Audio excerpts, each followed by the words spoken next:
Today on Building the Dream, I'm joined by the fantastic George and Maria from Fresh Architects. Now, I've followed this company for about 3 or 4 years on their socials and absolutely love what they do. So it only felt right to get them into a podcast and learn more about them and what they do.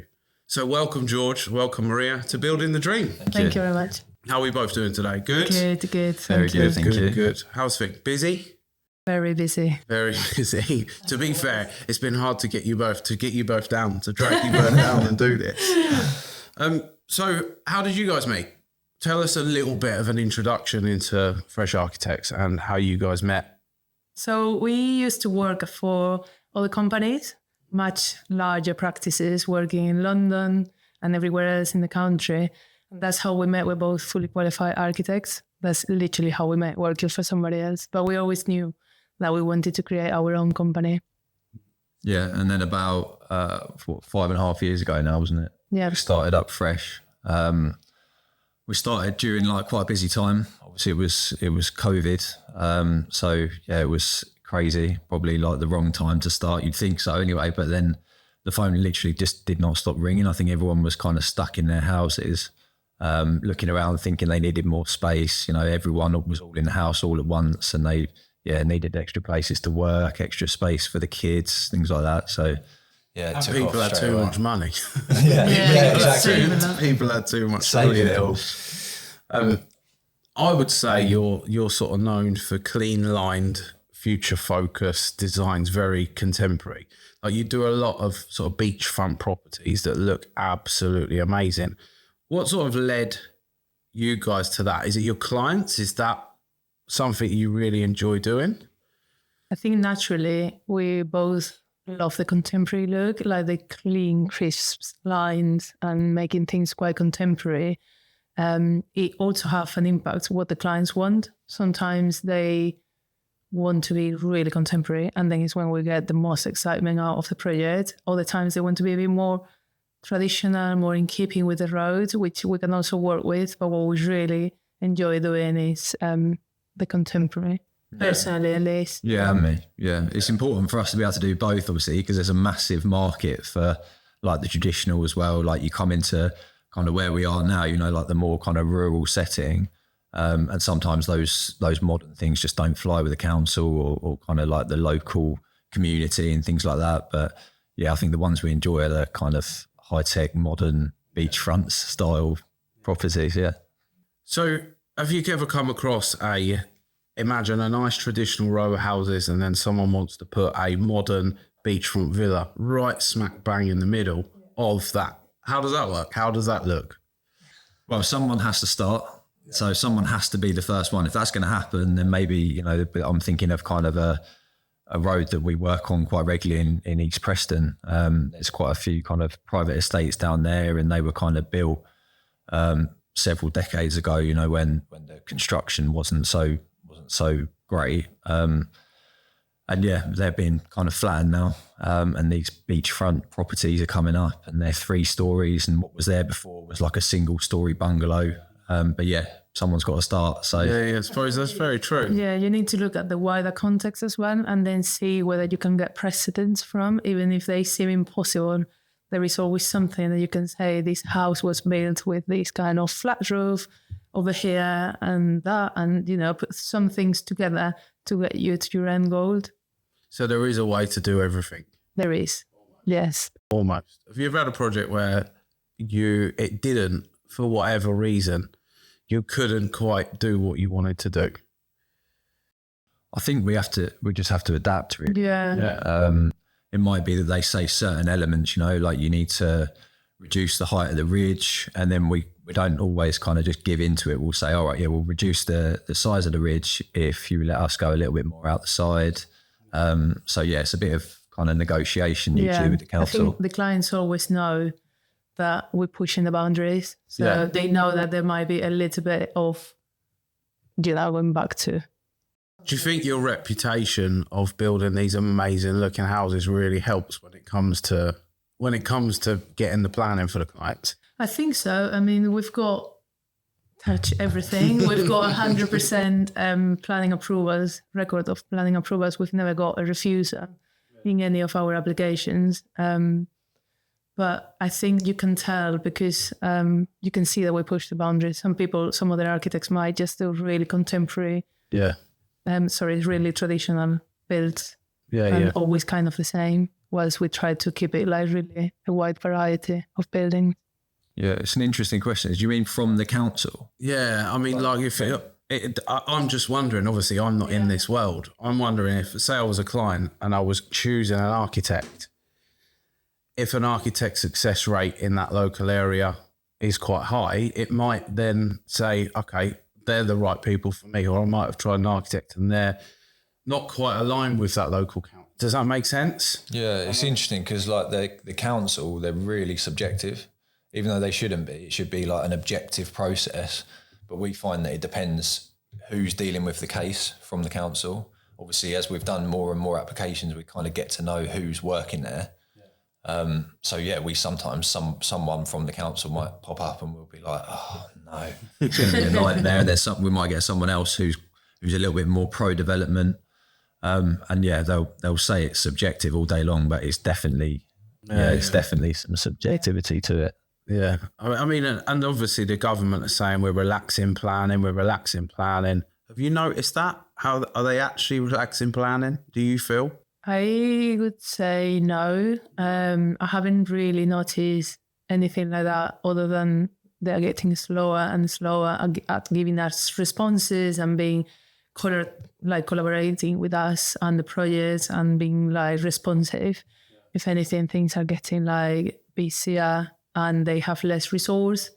But I don't think there is. I know it's always in the news, but I don't think that it really affects what we're submitting day to day. Yeah, that's at our sort of level, though, I'd say. When you start getting towards like 300 new homes and stuff, that they've been kind of plonked on. They just signed that one off straight away. See you later. Yeah, I'm seeing that more and more actually in the news. They're saying like, 200 objections, local objections approved straight away. But then we can't get like, sometimes, you struggle to get a small extension that's been really well considered and stuff. Yeah. It's got to be tough, isn't it? It's got to be tough. And there is some stuff that doesn't make sense, really. Yeah, again, though, it's probably, I don't want to get political on a podcast, but it's probably, if someone's building 300 houses, the local council are like, well, that's going to increase the numbers for us. 300 houses, happy days. But but we're not talking about big developments. We're talking about beautiful homes that you guys help clients create. So this might be a tough one. It might be a really easy one. What is the first thing that you would ask a new client, someone that's approached you guys that want help with, let's say, a whole build? What's sort of the first sort of steps, the first things you would like to know from the client? I think I really would like to know what's driving the project for the client, to really understand well what they want to achieve. So there's some people might say, my house is really dark and I want to really transform it to have a really bright house flooded with natural light. Or someone might say, I hate the views in my house and I really want to improve the view out. So I think that kind of question, like what is driving you to pick up the phone and ring us, like there must be one main reason. I think it's good to get it. Quite interesting. That's quite interesting. I thought it would have been about budgets and things.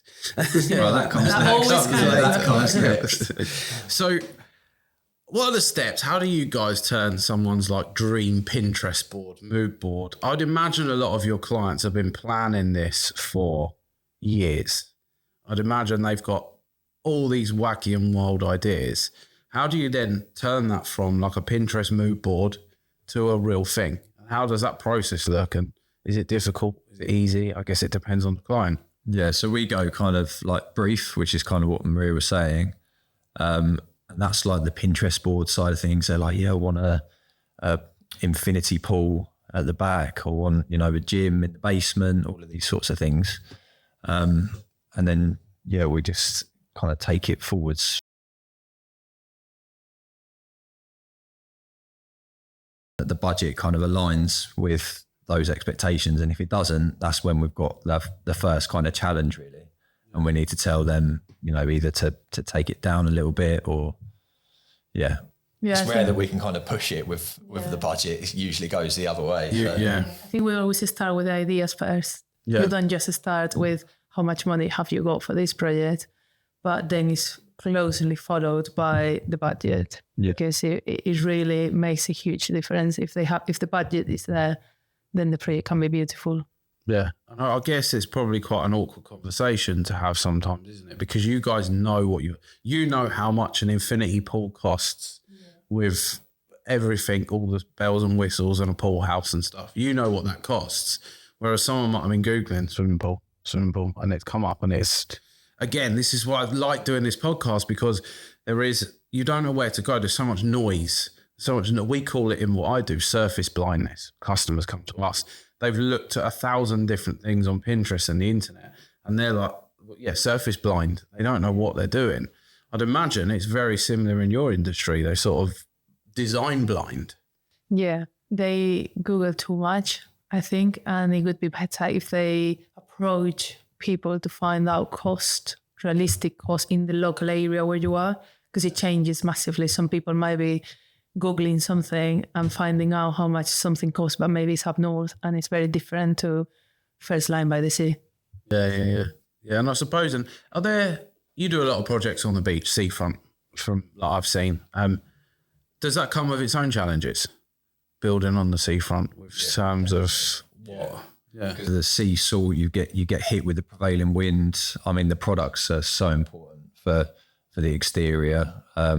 We use a lot of like white render, which is not kind of cohesive with the beach environment. But yeah, you have to get the right products. So important. Similar with like the doors.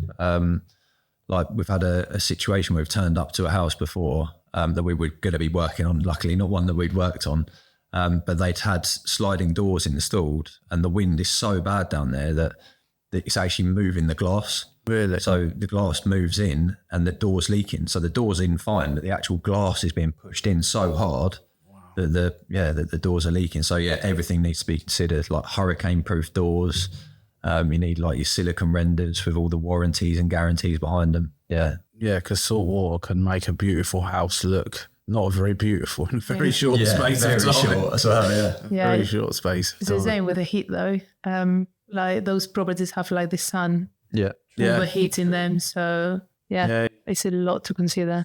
So do you guys get involved a lot in like renewable energy, passive houses and stuff like that? Is that something that you guys get involved with? Yeah, we do. We like it, and we like to educate, like you say, our clients into what they are going to need in the future, not just what looks nice, but what is going to make your house work well. Yeah, I think it's really important in this day and age, correct me if I'm wrong, because you know this better than me, but to future-proof things. It's all good and well people spending what people spend, £1 million, £2 million building these beautiful houses, but they shouldn't really be. They should be looking into how they can future-proof it. Do they need to be passive? Do they need to be sealed? Heating, cooling. A friend of mine built a house, beautiful, 150 mil insulation, triple glazing, air source, underfloor heating throughout. And in the summer, it's just too hot. It just gets too hot because it holds everything. And I suppose it's important to have someone in your side that understands this when it comes to designing your home. Something we're being requested, more and more by clients, and they want like your air source heat pumps, and not just for the heating, but also for the cooling. Like you say, it's so important for those 4 or 5 days a year that we get where everyone's boiling. Yeah. We've been quite lucky this summer. I think we've had about 8. We've had about 8 days where I wish I had aircon. Yeah. But no, we're always looking to put in things like where we can, where budget allows, where the client wants it.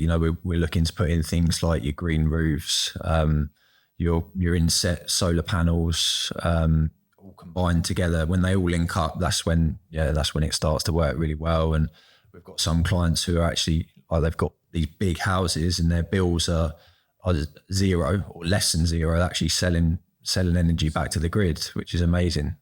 Yeah. So what's the thing behind green roofs? What is a green roof? Well, you've got different levels. Okay. So you've got like the kind of sedum finish, which is like your thinnest build up, probably the cheapest of the green roofs, right up to something like a blue roof, which is where you kind of, it's almost like holding a load of water as well. So that's part of the purpose of it. So it slows down the drainage.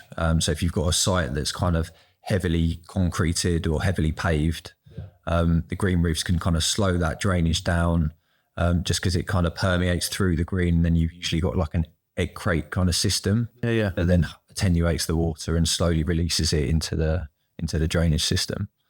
But yeah, visually you've got all these different varieties. You've got like a kind of short sedum type, right up to like an intensive kind of wildflower meadows. Right up to, can get up to like 0.5 meter kind of thick stuff. Yeah. So what are the beds? Does that help with sort of insulation? Yeah, massively. The green roofs, massively. Sorry, the only reason I'm asking is because I've seen it a lot and I have no idea whether it was literally just aesthetic or whether there were severe benefits of having green roofs. That's why I asked. Yeah, no, there are huge benefits. Yeah. The aesthetic is also quite important. Like, it's not the same to look out the window and see like a massive expanse of a flat roof than just seeing like a green roof, which is much nicer. Yeah. So everything kind of works together. I mean, where possible, we do things like that look nice and please to the eye. Where not possible, then we try to hide it. So when the equipment gets like those heat pumps and things like that are not like so pretty, then we try to hide them as much as we can. Yeah. And also, does that help? Would that help with like a planning if you was having a big aspect of the roof was going to be a green roof? Would that be something to consider? Yeah, it can do. It can, but it won't be just only that. No. They will still have to... Different bits, little... Oh, what if we move that, get rid of that horrible lead and then, put... Yeah. What are some of the most exciting or unusual requests you think you've worked with? We've had a car lift. Okay. Car lift, that was a nice one, to like a basement garage. Which is really cool. So this car lift that you can basically, comes up out the ground like that, so it's invisible when you kind of first turn up, apart from just a little square, little kind of rectangle in the driveway, and then it comes up and you drive your car in, and then you kind of press a button and it just drops you down. But the other good thing about it is that you could have a car on top, so you could have like a Range Rover on top of this thing. Yeah, it will literally pick up the Range Rover. You can drive in underneath it, and then it will take you down and you can drive straight into your garage. Oh, really? Oh, that's cool. So not just like a box with a 2-car thing on it, but it literally goes into... That's quite cool. What about you? Anything that jumps out? Yeah, I was thinking about one that is now built. They ask for a massive sunken area with a really high ceiling and then a floating stair bungalow in the middle. Which we felt like directly above it. Wow, like right above the sunken area. Perhaps I never thought about it, just because of the cost and everything else that's involved with it. Like you're raising the distance, for the stair to be supported and everything. So yeah.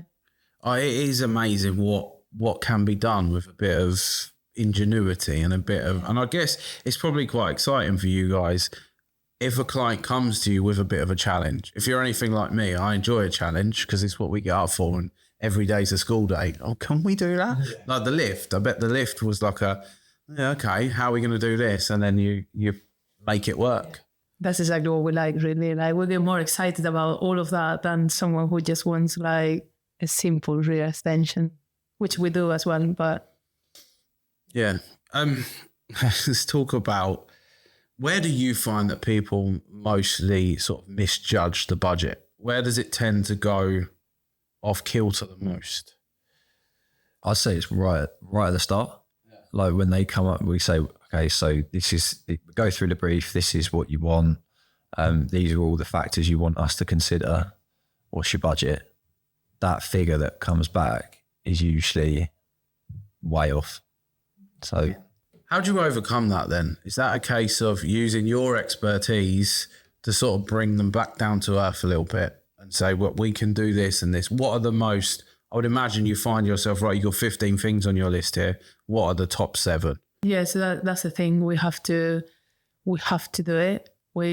Even if that means we lose the project, we have to do it. We have to bring them back down to how much things cost. Because some people didn't just be surprised. They don't even know how much a big sliding door cost. And if you don't know that, it's impossible for you to know what like a huge project is going to cost. if they really need to think about it.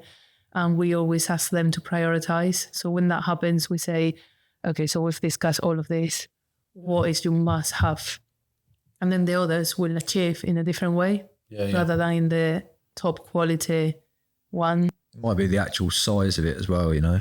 Like, so if we're doing an extension and they want like a full wraparound, we've had it before where they want like a 2-story wraparound, and we've had to go and kind of say, you know, you need to maybe lose the entire side if you want to achieve this. Yeah. So it's a difficult conversation, but it's one that they're obviously all grateful for in the end. It's a bit of a shock at the start, and I think half the time they don't even believe us still. You know? Yeah. We're in that position of trust where they've asked us to come and visit their home and give us like our experience and our expertise, and then we say we think it's probably going to cost you, rather than 500,000, closer to £1 million if you want to achieve this. It's almost like no way, never. But even I feel like that from like an outside perspective. If I was them, I put myself in their shoes. I think if someone was coming to me telling me it was going to be $1 million rather than 500,000, I'd be like, yeah, no chance. But then once you start breaking it all down and working through it. Yeah. Yeah. I guess there's a lot of things like insulation. There are so many things that people don't even dig outs. Yeah, they won't even think about it. Even just digging out. A friend of mine was, they were doing a wraparound extension. They thought they had everything sorted. Paul, if you're listening, I'm sorry, mate. He had a big wraparound extension, and then they decided they're putting an Airbnb in the garden, so they wanted a swimming pool that could be shared by the house and Airbnb. He started digging, and then the neighbour's garden collapsed. Had to then pile between hire a 12-ton excavator to pile between his garden and that. Obviously, all the dirt that's fallen in had to be dug out. So the dig out costs and then the concrete costs to do this pool just wiped up half the budget to build the actual extension. So there's all sorts of things, isn't there, that can happen that you don't. We find it where people, we need tiles, we need surface coverings, but our budget's gone because everything's gone behind the walls. Everything's gone in the electrics, the insulation, the concrete, and the scree. Getting rid of dirt. Yeah. It's a thing that it's important for people, I think, to understand, because I guess it's difficult because they have their dreams set and they come to you and then you're almost like telling them that Father Christmas isn't real. Yeah. I'd imagine it can be very difficult at times. They just need to know how to split their budget. Like if they had a better understanding of how much things cost, then they could split it. If someone loves a garden design, they need to know that from the very beginning. Otherwise, chances are with the budget, it's going to be eaten into the build. And then by the time you want to do your garden, you've run out of money. That's another way we approach it sometimes. I mean, with phasing and stuff. So we might say, maybe that would be good enough for like shell, get it to a shell stage, get it watertight, and then kind of, take stock and reconsider like how much money you've got left at that time. Maybe over the period of like a year's build, you've saved up a bit more and you can start thinking about the cost of finishes and things like that, where they actually want to spend the money because that's what they end up seeing every day. So, yeah. So how do you guys work then? If for example, I've come to you, I want a champagne house, but I've got a Lamborghini budget. How do we ascertain that? I phoned you up, for example. Hi guys, this is what I want. Do you then have like a meeting with the client and work out whether it's the right build for you and whether you can help them and whether their budget's right? Do you do that before it sort of goes a little bit too deep? Yeah, absolutely. We need to meet the client. It's not just about selecting an architect. We need to get on really well. It's all about the relationship as well. So not just the responsibility and qualifications. It's very important for us. Like we want to enjoy working with you as much as you enjoy working with us. Yeah. So at that point, once you see that you can click and connect and you can work well, because the price might be up to a couple of years. Yeah, it's a long-term relationship for sure. Yeah, I can imagine. And we take it really seriously. For us, is someone who we can end up being friends with and go out for a drink, rather than someone that would just do the project for you and then that's it. Like we really want to understand what you want, understand the feelings, understand everything, and then be tactical and careful how things can be achieved. I mean, obviously, it's unrealistic that someone is going to come with a huge expectation and a tiny budget. It does happen sometimes, but it is unrealistic. More often than not, we would just need to tweak things around. Tweak things, and there's like you said before, there's a work like there is with planning. There's a workaround. You might not be able to have that glass face, but we can do this and do that. I guess it's the same with budget. Yeah, so every project's so personal for us as well. Like we take it all really personally, don't we? Everything. We do. Because usually it's for like a nice family or a nice couple who are trying to build their future home. Dream home. Yeah, they've like I said, it's like once in a lifetime thing for most people. So it is really important. So yeah, that initial conversation, we would, if you had I don't know what drink you referenced, but I would tell you, I would say you had, like a beer budget. Yeah. Straight up. But I think that's really important. And that's why I asked the question. I think it's really important because I'd imagine there's people that don't have the same, I bet it's quite emotional. I bet it's you guys are emotionally involved in this project and you want to see it through as much as the client. Like you say, you're going out for dinner with them. I love stories like that. I spoke to a builder today. They did a beautiful project for a client. And I said, he was South Africa, so he loves a barbecue. I said, did he ever, all the lads went around for a barbecue, invited us around, big barbecue. I love stories like that at the end of the projects. And that's sort of why I moved into what I do. Before, when I was in retail, we were loading stuff in the boot of someone's car and it was disappearing and we'd never see it again. Whereas I like clients coming to me, and it's probably very similar to you. What's the vision? How do you want to feel when you enter that room? And that's sort of where I'm going down. And I guess it does align very much with what you're doing. However, you're in charge of the whole thing, not just a bathroom or a kitchen. So how do you keep a sense of luxury and impact, even when you sort of value engineering stuff? When the clients come to you, they've got 15 items, you've managed to do 10. With the last 5 items, sort of how do you still give that luxurious feel, but obviously you're stuck with the budget? How does that sort of plan out? I think it's important to push like the right elements. Maybe there's like one key feature, like maybe they pick like a window seat, or it's like the external cladding or something that gives you that wow. But there doesn't necessarily need to be like 5 things that give you that wow. If they can get 2 or 3, then that's usually good enough to have a big impact, I'd say. Yeah, and then we, as George said before, we try to face it if we need to. So for you to get to the best result that you could, if we need to tell you it's better for you to face it, then we would. And then, we wouldn't make the clients compromising things like a structure and the shell and things that cannot be taken down easily. But maybe those amazing finishes can come like a few months later, once they've got time to maybe recover a little bit from everything that's happening and just do it properly. So we'd rather have the conversation and say to them, pay attention to time scales, rather than rushing too much into a few things at the very beginning, eating all the budget, and then what happens. So I guess things like a kitchen, instead of buying that bespoke, handmade, beautiful kitchen for X amount, they could put something in temporary that still looks good, and then in the aims of a year, 2 years' time to change it. I guess it's... I've been searching loads for local companies that they do. There is a lot of options. Like the market is huge these days, and you can find really nice things that are maybe not that costly. Yeah. So everyone's got different ranges. They've got like the top one and the one that isn't such as the top one, but is quite good. So, and I think by shopping independently at independent local companies, they will be able to offer you more value based on a project. There might be that your doors from a local company, they're not independent, they're not governed by the big boss sitting somewhere, and they can offer you a slightly better rate based on the project.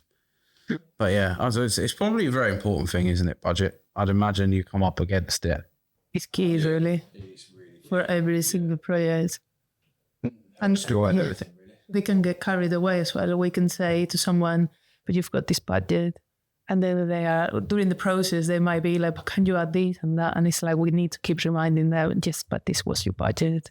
we can add it if you want to. If the budget's changed since we last spoke.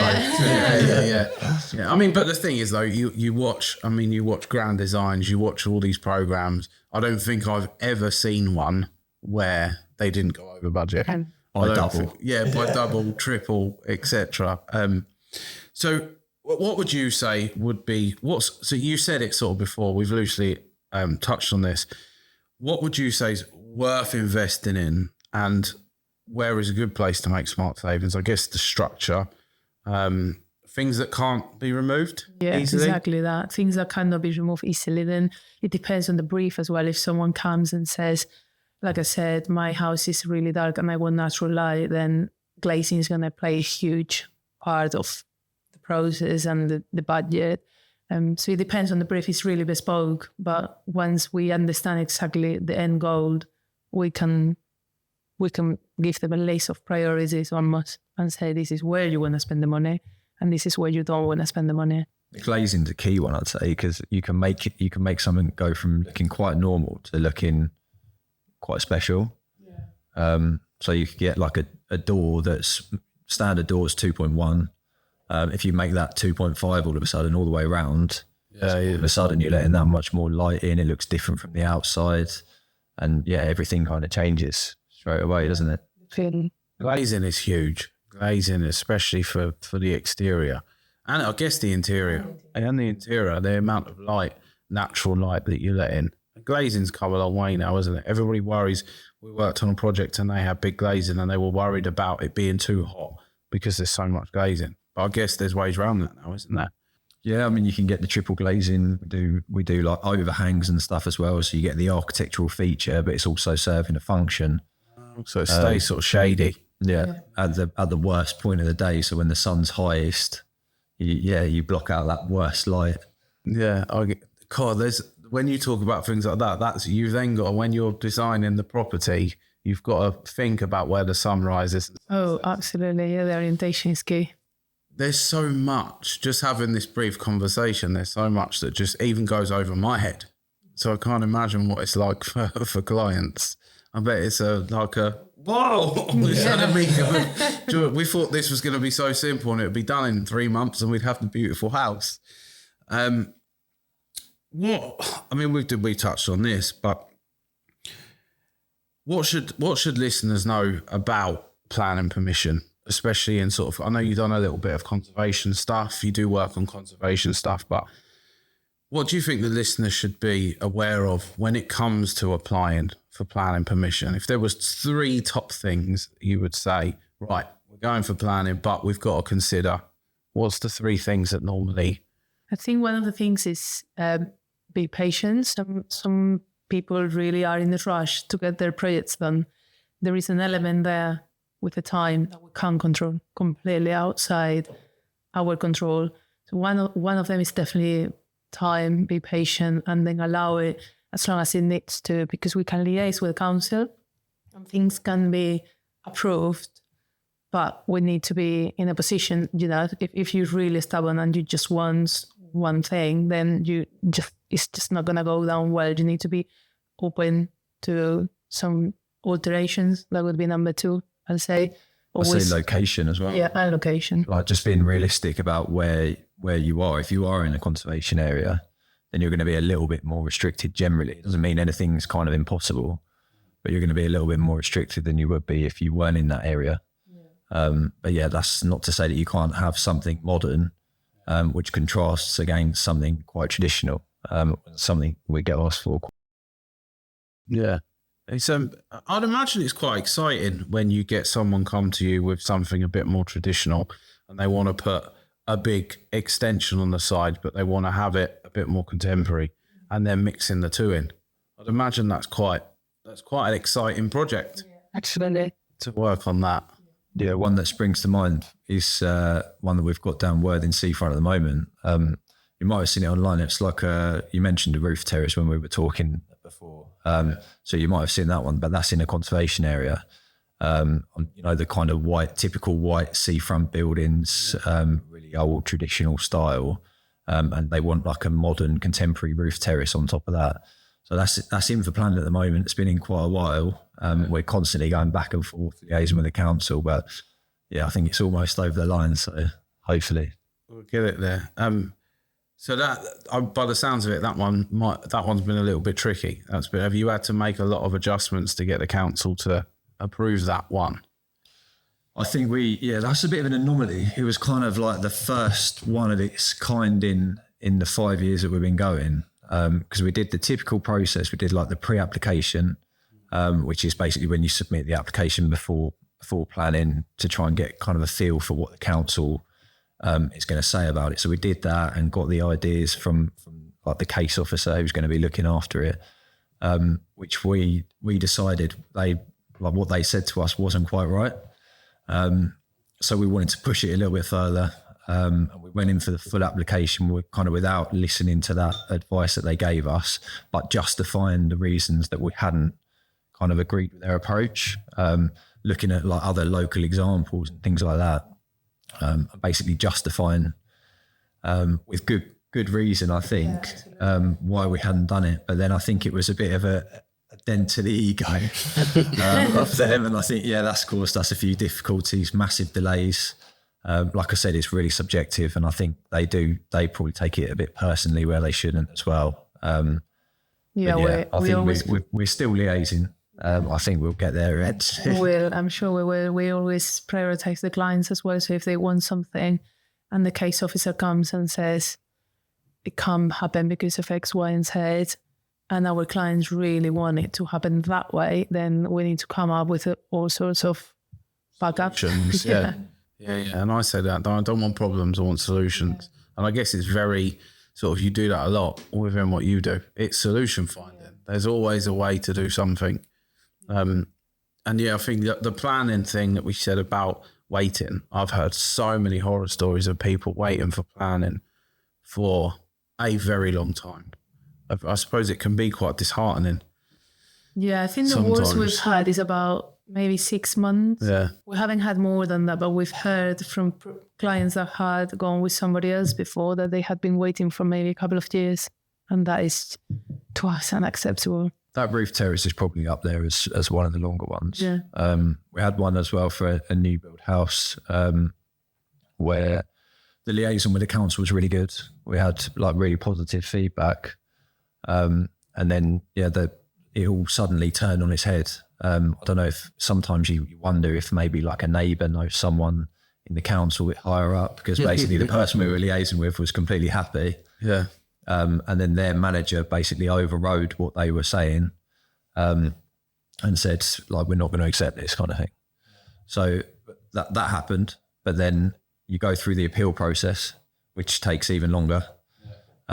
And through the appeal process, it's like an independent planning inspector who then kind of assesses what you've put in versus what the council are saying and kind of their opinions. And then it went through anyway. So they're basically saying what the council said was wrong. Yeah. And what you put in should have been approved. And it was approved. So it's a shame, isn't it? Because of all this red tape. And you get there eventually, whereas that guy from the council might have been having a bad day. I know. Like you say, might have had a neighbour and someone didn't really want it because that house isn't going to be, it's going to be nicer than my house now. What can we do? I guess there are a lot of Karens in the world, aren't there? There are a lot of people that they don't want these things, even though it's not going to affect them. Really? I think it's very important. We think you said 3 key points for the listeners to know. I think one is also maybe a 4th one or 5th one is the neighbours. Yeah. It is really important. Like, people generally don't like changes. They object. It doesn't mean it's not going to go through, because we've got objections in many applications. And as I said before, we've got like 100% record of approvals. But that's not to say that people do object and it makes the application a bit longer. Yeah. If the objection is like, if it stands up. Yeah. And some people will object. I'd imagine some people will object the most stupidest things. Yeah. For me, it's like the wider effect as well. Like, it affects when it gets delayed. Obviously, it affects how quickly our process moves on. So it affects how quickly we get paid, basically. Yeah. And not only us, but also where we're kind of the start of the process. Generally, we're the first ones to meet the clients. It also affects like your contractors, your local tradesmen, structural engineers, like everyone gets affected by the It's delays. absolutely huge. Everyone then asks us like, what's happening with this project? And it's like, it's been delayed because of planning. Yeah. And it's like everyone else down the chain is like having an impact for this project because it's not. And I'd imagine to build the client, the customer, the homeowner, the person that this is their dream, they've saved up whatever they've done, to then have this, they've got the contractor they want to use all booked in because that guy's busy. That guy's, if he's good, he's busy. His team they've booked this plot this time to do your build, which I guess then leads perfectly into how early should people bring in people like yourselves to avoid common pitfalls? I think we should be the first ones. Like, it doesn't necessarily happen that way. Some people approach contractors first, but the reality is that without drawings, no one can really do anything in the process. So we should be the first one to also understand your budget and see how far you can get carried away with the project or how constrained you are. That's our opinion, isn't it? Yeah. So what would you say now if I was looking to start building in a year's time? Would probably be quite a good, from our conversation, probably quite a good time to get in touch with someone like yourselves. Absolutely, yeah. The first thing you need to think of is there has to be a measure survey of your plot or house. So you might have a piece of land or you might have a house that needs to be measured for anybody to start working on it. So once you've got existing plans, so you are already a month down the line, then someone can start talking to you about proposals, and the proposals take their time too. And then obviously planning and all of it. So a year in advance is advisable.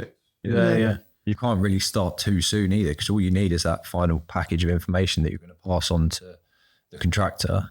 Yeah. So yeah, as long as you've got that, you need to work towards getting to that point first, and then you can kind of move on at your leisure. I suppose, yeah, because you have to plan everything down to the finer detail. So what do they do then? Sort of 3D map with a drone, the site, the plot.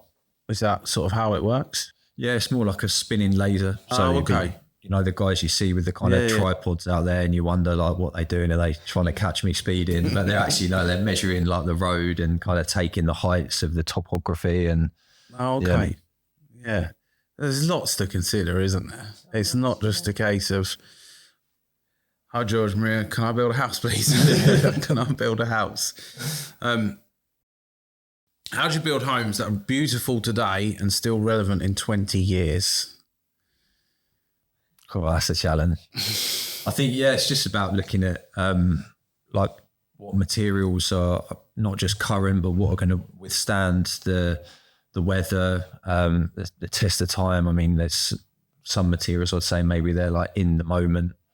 But yeah, I think it's just important to kind of look at the overall, see what's on trend, and don't necessarily follow the trend, but follow where you think the trend's going, if that makes sense. Yeah, I think the maintenance is really important. Some people build a new, this is a very simple example, but some people do like a roof. It could be someone just in their house replacing the tiles, or someone building a really nice new home. They put the roofs on and then they forget about birds protection. And if you don't do that, the next thing you see is your lovely grey tiled roof is covered in seagull poop. And that is as soon as a few months. And then it looks dreadful. So it's really important to pick materials that are easy to maintain, but also design with solutions to potential problems in the future. Yeah, and I guess this is what we get a lot of people, and I think sometimes less is more. Would you agree? Yeah. Sometimes less is more. People they want too much. Put a spaceship at one end and and something at the other end. I guess it's quite. So, what's exciting you most about the future residential architecture? What's going on at the moment that really gets you excited? I think smart homes and getting everything fully controlled from your phone. So you can approach your house, the garage door opens, you can put the oven on. Equally with like the sustainability side of things, like if the glass gets too hot, the blinds come down. Like all anywhere in the world as well. You could be like in Australia, controlling your home in England, and it's some amazing features. Yeah, we did a project for a guy. Everything was controlled. I can't remember. It was saying like 32 miles of cable around this house. Every single light bulb was individual. He could change every single light bulb. The house was beautiful. He rented it out to a film crew, and they went to Thailand while they were doing they went to Thailand fishing with his family while they were doing the film shoot. And he said, yeah, if I want to. He's one of the certain cameras, they made him disconnect inside the house and stuff. He said, but I could see what they're doing in the garden. And he said, it's just amazing. On the other side of the world, I can open my curtains. Yeah, it's brilliant. Yeah, it's big data centers though. A lot of them. I mean, this guy had a whole room. Yeah, you do need the space for that. Yeah. So, your favourite project and why? I'll ask each of you this individually because I'm sure you have. Yeah, the car lift that I mentioned, that project is quite special. Have you got video and images of that? It's probably on the website. Yeah. Yeah. If we can get that, because obviously a lot of people listen to this, but some people will watch it. So what we'll do is we'll get some B-roll from you and we'll put the car lift on the YouTube so people can see what you're talking about, because I think it's quite important. Yeah. So sorry, carry on. The car lift. So for me, it's that's like all singing, all dancing, kind of like luxury glazing, luxury finishes. You've got like an internal passenger lift running 4 stories, his and hers en suites, his and hers dressing rooms, views of the sea, panoramic views from each level where you've got terraces out the back. Large open plan space, kind of everything that everyone would want. Chef's kitchen. Yeah, butler's beautiful kitchen that was very expensive. It doesn't get used because tucked around the corner is a secret butler. Yeah, exactly. Yeah. And what about you? The same project? I'll say the same, but that's a new build that is starting now. So everything we've got is like our information that we've produced. That's starting now on site. So I'll say like a really good renovation that we've done in a similar area, like 5 minutes away from this one. But it was like a really traditional home with like the typical England style pitch roof, really old-fashioned, if you like, and we just fully transformed it into a really contemporary front and back. Like it was only with extensions. It wasn't a knockdown and rebuild. It was just transforming the house, and I think the result is really yeah. We've done that a few times where we keep the frontage towards the road like quite traditional and unassuming, and then you go around the back and it can be like hyper modern. Big glazing materials. Yeah. We've had a mock Tudor style property on like a really traditional road, and then at the back we've used like a black zinc where it kind of complements the black mock Tudor timber and things like that. So yeah, we also have like a few new builds that are really good. So yeah, because we're more talking about individual houses, but we've got a few projects on the go that are like 4 new houses and things like that. We don't do them like the typical new builds copy and paste. We do every single one. You have your own, yeah. And I think that like I work with a lot of architects, interior designers and stuff, and everybody has their own stamp. Everybody will have their own stamp, their own sort of vision, their own style. And I think that's what's important for the clients, for you to have that meeting to make sure that you can that they believe in your vision as well. Because I think it's probably, finding the right architect, the right designers is, I would imagine, as key as finding a contractor that's competent to actually build it. Yeah. Definitely. Yeah. That relationship's so important. Yeah. We've got an example actually where we completed the project for someone, then they invited us to their wedding, and we've been friends ever since. So we're constantly going back to the house that we designed for them, and we're looking at different things in the house when we're there. I bet it's quite nice. I bet it's Do you ever clash with clients? Do you ever clash where they want something, they think it's possible? You know from your knowledge and your experience, it's just not going to happen. Yeah, so I don't think we clash. I think we advise them. We definitely let out what we're thinking and what we know from our like professional background, but then we adapt.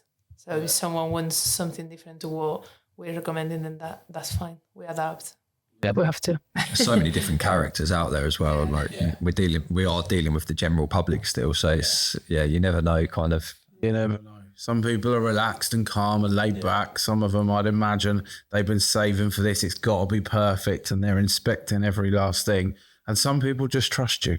Yeah. Some people, I trust you. I trust your judgment. You've done this before. It won't be the first. It's not the first, and it won't be the last time. That's when the projects run as it's best, I'll say, when people trust our advice. Some people jump ahead, but if you trust the architect that you're hiring, I think the process is a lot. Yeah, they almost don't need to do too much. No. Don't overthink. We just do it for them, Yeah.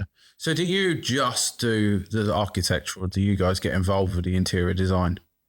It's a mix. It's a mix. Because there is stuff that needs to be designed with the architecture. Yeah. We don't go into like colors of cushions and things like that. Yeah. We'll leave that for the clients unless they ask us. Then we can say what we think, but we're not really interior designers. It's more about the views through the house, like the spaces, the feeling that we're creating, and not so much the colors. Yeah. Yeah. I suppose there's so much. I don't think you could. I'm terrible with choosing paint colours. Terrible with choosing paint colours. We'll wrap this up soon. But top 3 things that someone should do before a major build or renovation. So, I'll start with choose the right architect. I think it's like essential. Just that relationship that we've been talking about. Just need to make sure that you get on with them on a personal level, as well as making sure that they're kind of capable of what you need them to do. I think that's really important. Yeah. I think the other one is perhaps the sense of a scale for what they're asking for.